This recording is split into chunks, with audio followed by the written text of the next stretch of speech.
नमस्कार, बहुत स्वागत है आप सभी का। आप देख रहे हैं भारत की खबर। मैं हूं सौरभ शर्मा। हमारे साथ हैं इंडिया टीवी के पॉलिटिकल एडिटर देवेंद्र पराशर। देवेंद्र, आपका स्वागत है। कई खबरों की आज चर्चा करनी है आपसे। सबसे पहले यूजीसी पर जो ये विवाद खड़ा हुआ, कल इस पर शिक्षा मंत्री को कुछ स्पष्टीकरण भी देना पड़ा कि किसी के साथ अन्याय नहीं होने दिया जाएगा।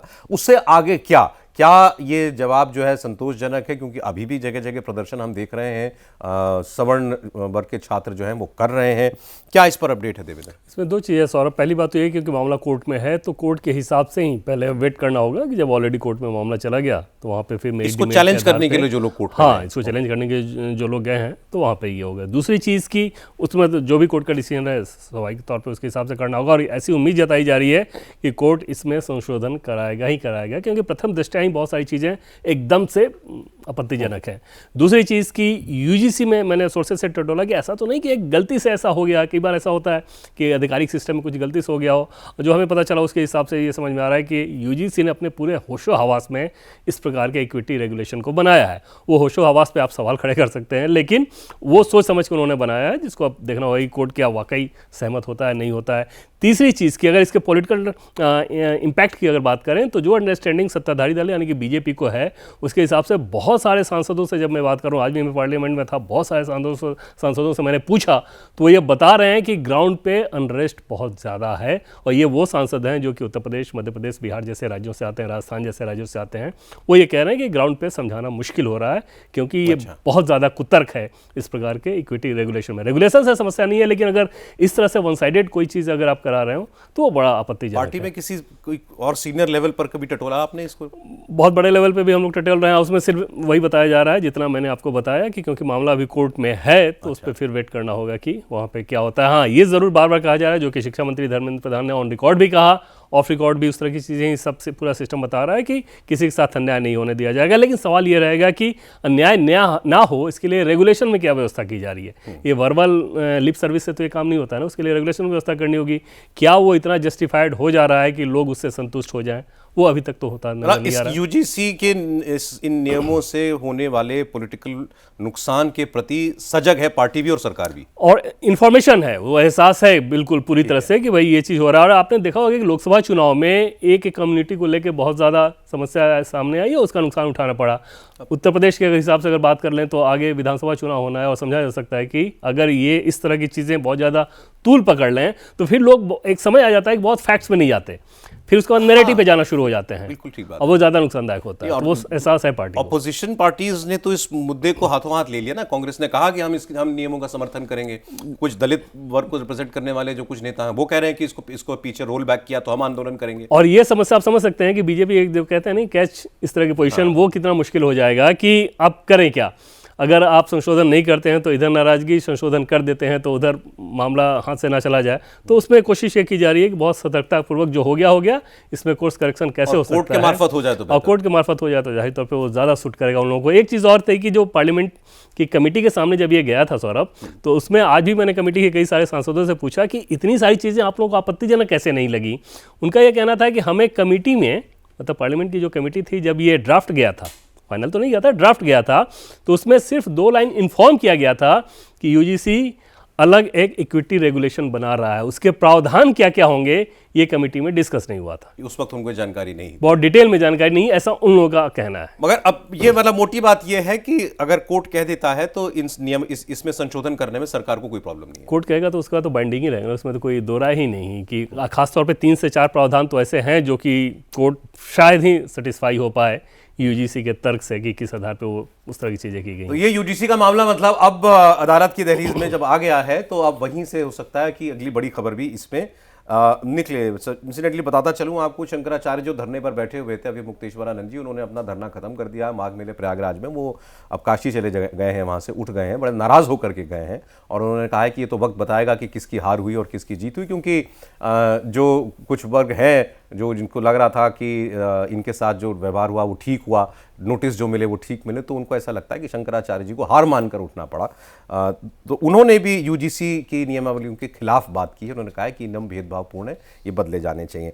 आज जो सबसे बड़ी खबर है वो अजीत पवार जी का जाना प्लेन क्रैश में। इस पर हमने एक लंबी बातचीत की है कॉफी पर कुरुक्षेत्र में, उसको आप जरूर देखिएगा अगर आपने लाइव उसको नहीं देखा है तो, इसलिए मैं उस मुद्दे पर ज़्यादा समय नहीं ले रहा हूँ देवेंद्र का। लेकिन महाराष्ट्र से 2 चीज़ें हैं। एक तो एक बात इससे जुड़ी कर लें, महाराष्ट्र में अब डिप्टी सीएम कौन होगा, इसको लेकर आज, क्योंकि बहुत बहुत जल्दी है लेकिन फिर भी ये सवाल तो उठ ही गया है। क्रैश से शुरुआत करें सौरभ, तो उसमें जो अभी तक की जो जानकारी सामने आई उसमें सिविल एविएशन के जो टॉप सोर्सेज से अगर बात करें तो वो इंडिकेशन इस बात के हैं कि पुअर विजिबिलिटी ये फैक्टर रहा इस एक्सीडेंट के। बाकी डिटेल जांच होगी तो उसके बाद एग्जैक्ट कारण आ पाएगा सामने।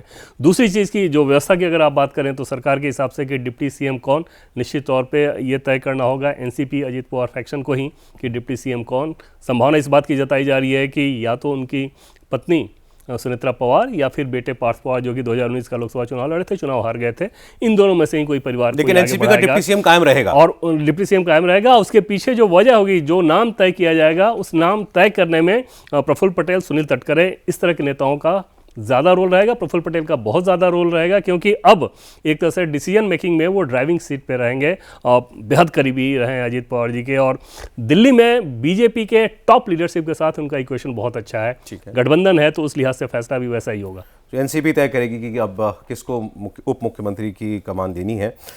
मुंबई का जो बीएमसी का इलेक्शन हुआ था उसको हुए कई रोज हो चुके हैं, नतीजे आए, एकनाथ शिंदे और देवेंद्र फडणवीस मिलकर इनको मेजॉरिटी भी मिल गई है, लॉटरी भी निकल आई है, कहा कि जनरल वर्ग की जो है एक महिला वो महापौर बनेंगी, मेयर बनेंगी, लेकिन फैसला नहीं हो पा रहा। अभी तक मेयर कौन होगा ये पता नहीं, क्या देरी है इसमें? अब उसमें अभी तक खींचतान चल रहा है, बीजेपी और शिवसेना शिंदे के बीच खींचतान, ज़बरदस्त खींचतान चल रही है। वो अलग अलग, सिर्फ मुंबई को लेकर नहीं। जैसे मुंबई में बीजेपी की इच्छा ये है कि मेयर उनका हो और जो स्टेयरिंग कमेटी, जो स्टैंडिंग कमेटी है, स्टैंडिंग कमेटी में भी दबदबा बीजेपी का ही रहा है। दूसरी चीज़ कि बीजेपी चाहती है कि जो रजिस्ट्रेशन हो वो इन ब्लॉक हो, मतलब एक साथ हो बीजेपी और शिवसेना का, ताकि पावर आपका कमेटी वगैरह हर चीज़ के हिसाब से ज़्यादा बड़ा नजर आए। सोर्सेज के द्वारा जो हमें जानकारी मिल रही है, शिंदे इस बात के लिए सहमत नहीं है। अच्छा। वो ये चाहते हैं कि अलग किया जाए, अलग आइडेंटिटी रखना चाहते हैं। ठाणे में बीजेपी ऑलरेडी शिंदे को दे रही है, एक मेयर उनका, सब कुछ उनका, तो वो इस लिहाज से कि बीजेपी के नंबर्स को ठाणे में शिंदे को ज़रूरत नहीं है, तो वैसे भी उनके पास ही सब कुछ रहना है। कल्याण डोंबिवली में और उल्लासनगर, यहाँ पर पावर शेयरिंग चाहते हैं। कल्याण डोंबिवली की अगर बात कर लें तो श्रीकांत शिंदे जो कि एकनाथ शिंदे जी के बेटे हैं, वहाँ के वो सांसद हैं, उनका अपना क्षेत्र है, वहाँ भी वो पावर शेयरिंग जैसी चीज़ें वो लोग नहीं चाहते। और उन दोनों में देखें तो लगभग बैलेंसिंग वाली चीज़ें हैं, कल्याण डोंबिवली और उल्लासनगर दोनों में जो नंबर्स आए हैं, तो उन नंबर्स में पावर शेयरिंग को लेके वो टसल अभी चल रहा है। फरवरी के पहले सप्ताह में उम्मीद जताई जा रही थी कि एकदम से सोल्यूशन निकल जाएगा, लेकिन अब इतना बड़ा हादसा हो गया अजीत पवार जी का, तो उसके बाद तो आप समझ सकते हैं कि आगे बढ़ेगा। भारत और यूरोपियन यूनियन की जो ये मेगा ट्रेड डील हुई है, मदर ऑफ ऑल डील्स जिसको यूरोपियन यूनियन के नेताओं ने कहा है, इसको लेकर के क्या वर्ल्ड रिएक्शंस हैं ये एक बार जानना चाहिए। खासकर अमेरिका कैसे देखा जा रहा है इस डील को दुनिया में? अमेरिका तो एकदम सदमे के तौर पे ही देख रहा है, और उनके वित्त मंत्री अगर ये कह रहे हैं कि यूरोप के बारे में कि ये जो रूस यूक्रेन वॉर है उसमें यूक्रेन के खिलाफ फंडिंग कर रहे हैं एक तरह से ये डील करके, और उसमें फिर बाकायदा बताया जा रहा है कि पहले जब हमने टैरिफ लगाया था तो उस समय यूएस चाहता था कि यूरोप भी भारत पर टैरिफ लगाए रसिया से तेल खरीदने के चलते, लेकिन क्योंकि ये डील करना था इसलिए नहीं लगाया गया। तो अमेरिका में एक तरह से जो ट्रंप के समर्थक हैं वो एक सदमे के तौर पर देख रहे हैं, और जो ट्रंप के विरोधी हैं जो या आम अमेरिकी, वो ये सोच रहे हैं कि खामखा ट्रंप ने एक बड़ा अवसर गंवा दिया। फर्स्ट मूवर हमें होना था भारत के साथ, इतना बड़ा बाजार है भारत का, इतना बड़ा ह्यूमन रिसोर्स है, जब वो हमें करना था उस काम को हमारे बदले इन्होंने ये यूरोप को सजा के दे दिया। समझा जा सकता है कि भारत के लिहाज से ये कितनी बड़ी उपलब्धि है, और सिर्फ ये करके अब भारत की सरकार का सौरभ देखें आप कि ये काम हो गया एक साल में पूरा, और भी बाकी सारी लिटिगिटी इसमें सामने आ जाएंगी। अब फोकस हो गया है कि कनाडा और ब्राज़ील पे अगले कुछ महीनों में, कनाडा और ब्राज़ील के साथ आप कनाडा के प्रधानमंत्री शायद मार्च में आ रहे हैं, ब्राज़ील के फरवरी में आ रहे हैं जी, और उस दोनों पे बहुत तेज़ी से काम हो रहा है। इससे पहले आप देखें तो न्यूजीलैंड, ओमान, ब्रिटेन, इन सब के साथ आप ऑलरेडी कर चुके हैं। तो कुल मिलाकर भारत व्यापार के लिहाज से बड़े बड़े ट्रेड डील करके अमेरिका के तरफ से ट्रंप के द्वारा जो टैरिफ लगा के दबाव बनाने की कोशिश की गई थी उसको एक तरह से ठेंगा दिखा दिया। मेरे ख्याल से कल, मैं गलत नहीं हूं तो अडानी ग्रुप की एक कंपनी का ब्राजील की एम्ब्रेयर कंपनी के साथ एक डील भी हुई है, छोटे हवाई जहाज यहाँ भारत में बनाने। जी हाँ, बिल्कुल। और ब्राजील भी ये देख रहा है कि जल्द से जल्द भारत के साथ ट्रेड डील हमारा हो जाए। कनाडा तो ऑलरेडी देख ही रहा है। तो आप एक तरह से देखें तो दुनिया देख रही है कि भारत जैसा डेमोक्रेटिक कंट्रीज जिसका इतना बड़ा बाजार है, इतना बड़ा ह्यूमन रिसोर्स है, उसका हम कैसे फायदा ले सकते हैं। 26 जनवरी की परेड को लेकर के क्या रिएक्शंस हैं, और उसमें ईयू के दोनों प्रमुखों का चीफ गेस्ट रहना, और उसमें तो S-400 भी दिखाया हमने। उसमें बहुत ज़बरदस्त चर्चा सौरभ इस बात को हो रही है, और उसकी शुरुआत इस रूप में होगी क्योंकि यूएस को जो यहाँ पे एम्बेसडर हैं, जब उन्होंने एक ट्वीट किया कि किस प्रकार से यूएस में निर्मित प्लेन यहाँ पे भारत में उड़ रहे हैं, देखना बड़ा अच्छा है, सुखद है। लेकिन चर्चा इस बात की ज़्यादा हो रही है कि भारत ने कैसे अपने इंटरेस्ट को सबसे ऊपर रखा कि यूरोपीय यूनियन के वहाँ का जो कमीशन है, जो काउंसिल है, दोनों के प्रमुख वहाँ पे बैठे हैं और उनके सामने अगर ऊपर उनको यूएस का नज़र आ रहा है तो सामने नज़र आ रहा है S-400 मिसाइल, जिसको यूरोप मानता है कि ये नाटो के खिलाफ है, इसलिए हमारे खिलाफ बहुत ज़्यादा है। T-90 टैंक नज़र आया जो कि रूस का निर्मित है, ब्रह्मोस जिसको भारत और रूस दोनों ने मिलकर बनाया। इन सारी चीज़ों की भी प्रदर्शनी, मतलब साफ था कि यूरोप को अगर आप साथ बैठा के अपने एग्जीबिशन कर रहे हैं तो आप बता रहे हैं दुनिया को कि अपने सामरिक हित हों, कूटनीतिक हित हों, उसमें अपने फैसले हम अपने हिसाब से स्ट्रेटेजिक ऑटोनॉमी भारत ने 26 जनवरी की परेड में भी प्रदर्शित कर दी, पूरी तरह से झलक दिखा दिया। इस बात को लेकर बहुत ज़्यादा चर्चा चल रही है, चाहे देश की बात करें या विदेशों में, कि किस प्रकार से अपने इंटरेस्ट को भारत सबसे ऊपर रखता है। उसका एक शानदार नमूना ये भी था। तो भारत की खबर में आज कुछ देश की, कुछ अंतर्राष्ट्रीय जगत की खबरों का अपडेट आपको मिला। देवेंद्र, बहुत शुक्रिया आपका। आज इतना ही।